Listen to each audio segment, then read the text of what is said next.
Hello friends, রোশনাই এপিসোডে আমাদের আগামী পর্বে দেখানো হবে রোশনাইয়ের বাবা রঞ্জন প্রসাদকে নতুন করে মারার চক্রান্ত করছে সুরঙ্গা মুখার্জি ও অঞ্জন প্রসাদ। রোশনাই কি পারবে তার বাবাকে বাঁচাতে? জানতে হলে আমাদের টলি স্টোরি টাইম চ্যানেলে চোখ রাখুন। সুরঙ্গমা অঞ্জন প্রসাদের বাড়িতে চলে আসে তার সাথে হাত মিলিয়ে কিভাবে রঞ্জন প্রসাদকে মারা যায় সে প্ল্যান করার জন্য। তাই সুরঙ্গমা অঞ্জন প্রসাদের দুর্বল সাইডগুলো বলতে লাগলো, কিভাবে সে রঞ্জন প্রসাদকে মেরে ফেলেছে, তার নাম যশ খ্যাতি নিয়ে এতদিন অন্যায় অবিচার করে আসছে। আর অঞ্জন প্রসাদও সুরঙ্গমাকে বলল, তুমিও যে আমার সাথে ছিলে এটা ভুলে যাচ্ছ কেন?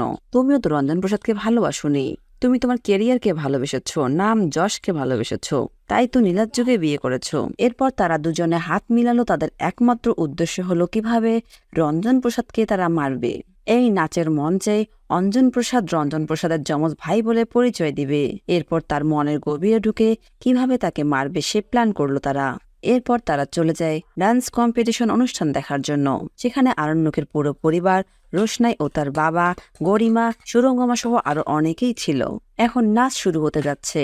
একজনের নাচ হয়ে যাওয়ার পর গরিমার পালা। এবার গরিমা নাচছে। জানবী, রাজা সবাই ভাবছে গরিমার থেকে আর কেউ ভালো নাচতে পারবে না, আর এবারের অ্যাওয়ার্ডটা গরিমাই নিয়ে আসবে। কিন্তু তারা জানে না যে গরিমার চেয়েও ভালো ডান্সার রোশনাই। এবার রোশনাইয়ের পালা। রোশনাই নাচছে, জাজরা তার নাচ দেখে সবাই মুগ্ধ হয়ে যাচ্ছে। এদিকে আরণ্যক নয়নতারার নাচের ভঙ্গিমা দেখে রোশনাইয়ের কথা মনে পড়ছে আর ভাবছে, এই রোশনাই, আমাকে এর রহস্য ভেদ করতেই হবে। তবে কি আরণ্যক পারবে নয়নতারার আড়ালে লুকে থাকা আসল রোশনাইকে সবার সামনে নিয়ে আসতে? জানতে হলে আমাদের পরবর্তী ভিডিওর জন্য অপেক্ষা করুন। আর আপনাদের সুন্দর মতামত আমাদের কমেন্ট বক্সে কমেন্ট করে জানাবেন। ধন্যবাদ।